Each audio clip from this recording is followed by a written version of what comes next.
Hello everyone, I went to Bungie a couple of weeks ago where I was invited to check out some stuff from the final shape a little bit early. Today we're going to be taking a look at some of the exotic weapons from the event that I got to play with. We did a little preview of the teasers that Bungie put out a little while ago. This is going to be actual gameplay of them, which does mean that any preview videos that I made, I faked it. Yeah, I lied. I'm a liar. It was acting. I knew the whole time. You rubes. Anyway, let's start with Kvostov, the auto rifle with the ricocheting bullet every 7 rounds. This is a kinetic auto rifle with 43 shots in the mag. So the intrinsic is the ricochet bullet, but it deals bonus damage. We also have shoot to loot on this thing, which will make more sense when you see Eyes Up Guardian, where collecting orbs boosts the next few ricochet shots and increases how many bounces you get. Shoot to loot now works with orbs of power, in case you forgot about all that. Not that many people other than the most endgame raiders even use shoot to loot in the first place, but there you go. The ricochet shot does 3.5x the damage of a normal shot, and when you pick up an orb of power, shocker, you get 7 bonus damage shots with the ricochets, which is 1 full magazine worth of shooting. The bonus damage from the orbs is applied to the ricochet portion of the gun. It doesn't boost the normal firepower of the gun itself. Now, unfortunately, during most of my time at Bungie, I did not get the ability to play in content that I would call difficult. Most of my time was spent in the Pale Heart of the Traveler, and it is not tuned the same way that Neo Muna is. I feel like it's tuned like how every other destination is. And as we know, Patrol, not exactly the most difficult activity in the game. So it feels tougher to judge the weapon based on my limited time with it in such easy content. That being said, my vibes are pretty good with this weapon due to how easy it is to activate the bonus damage and that the ricochet is automatic. Kinetic weapons are getting a bit more of a reason to use them come final shape because of the transcendence mechanic, where you need to fill both the light and dark meters with light and dark damage. Kinetic is going to fill both meters at the same time, although not at the same rate as using just a light or just a dark weapon. There is a fragment in Prismatic, though, that boosts this effect, giving more energy.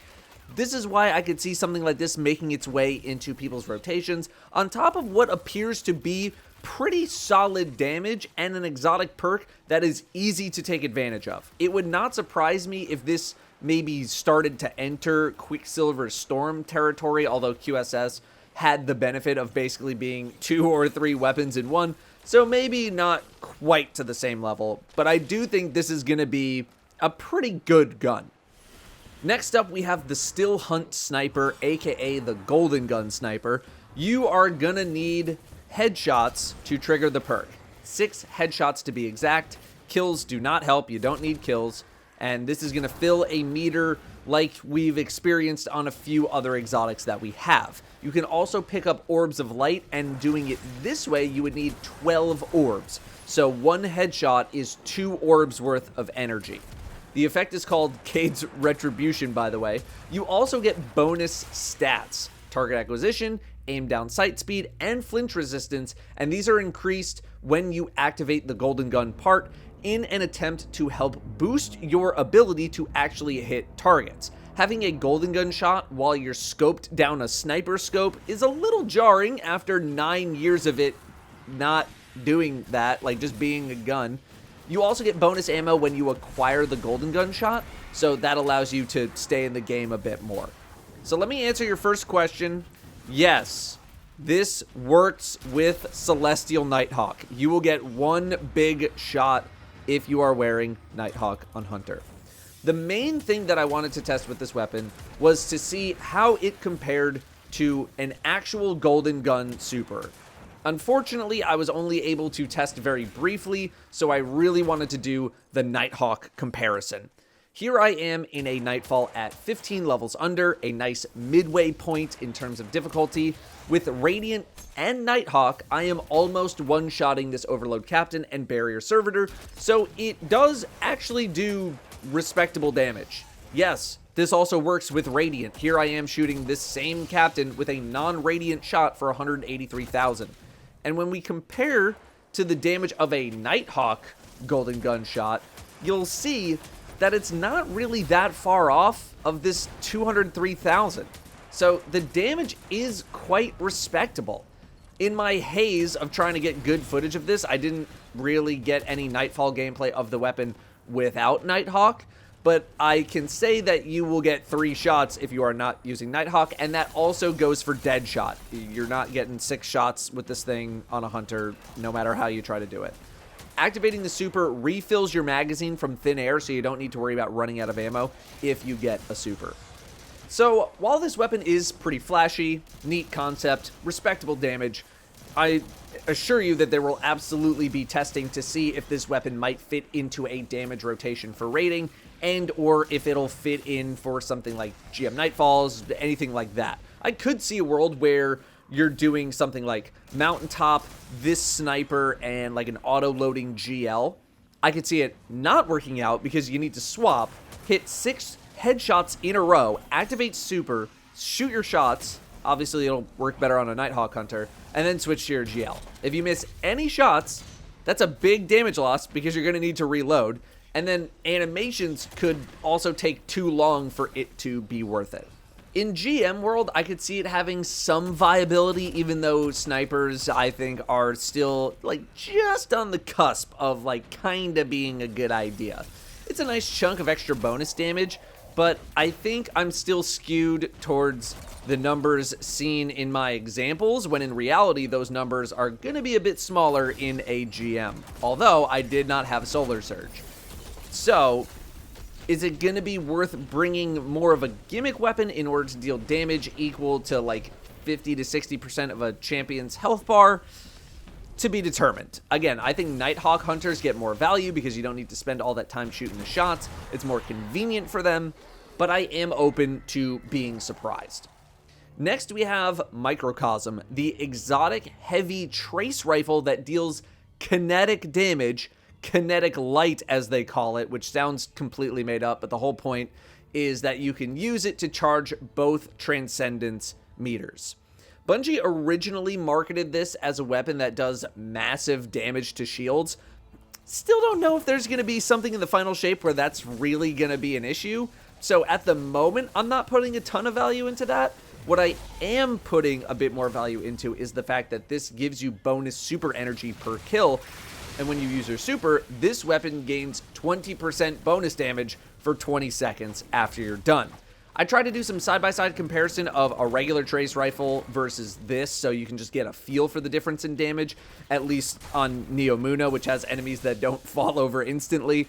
Microcosm's crit damage was about 3x the damage of a regular trace rifle's crit damage on Neomuna Patrol in a lost sector. This is a weapon that's just going to need some damage testing to see how viable it's actually going to be. Feels more like a novelty item in being like the first kinetic and the first heavy trace rifle, but I'm keeping an open mind because testing just needs to be done. And again, don't forget the fragment that boosts Transcendence energy gains with a kinetic weapon. I'm sure some people are going to be trying that out as well. I just didn't want to sit in a Lost Sector or a Legend Nightfall my entire time there and do damage testing, so this is really what I got. Finally, your Season Pass exotic will be Red Death Reformed.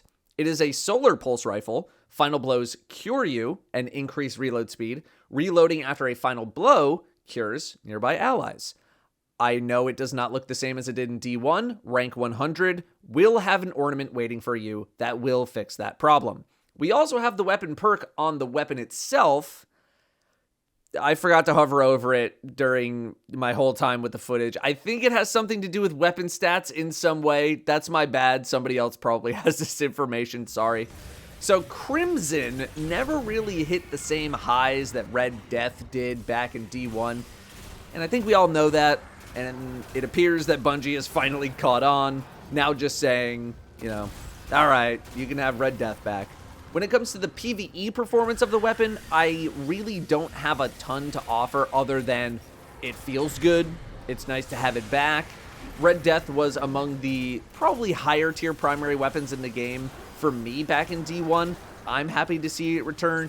The physical properties of the weapon also feel really similar to D1. The feel is similar. The sound is same. If you like this in D1, I don't see why you're not going to like it in D2. In terms of how strong of a weapon it's going to be, that I'm not as sure of, as its whole thing is mainly healing and support and reloads, not necessarily cranking out a ton of damage like something that Kvostov can do, for example, just as a comparison. I can see this getting a lot of attention at the start because it's Red Death and it's in the Season Pass, so it's easily accessed. But after that, to be determined, as I feel there are definitely better options out there in terms of pure damage output. I also have some PvP gameplay of it, but, you know, I know we don't do a ton of PvP talk here. I'm not really qualified, so I'm just going to let a couple of clips go through as I conclude the video. So anyway, that's some insight into some exotic weapons coming with Final Shape. Let me know how you're feeling about them. I also released some gameplay of exotic armor. That video is also live, so head on over to that one if you made it to the end of this one. I'll also have another video coming out sometime soon about literally everything else that I experienced at this event. Thank you very much for watching. I will see you at the other video.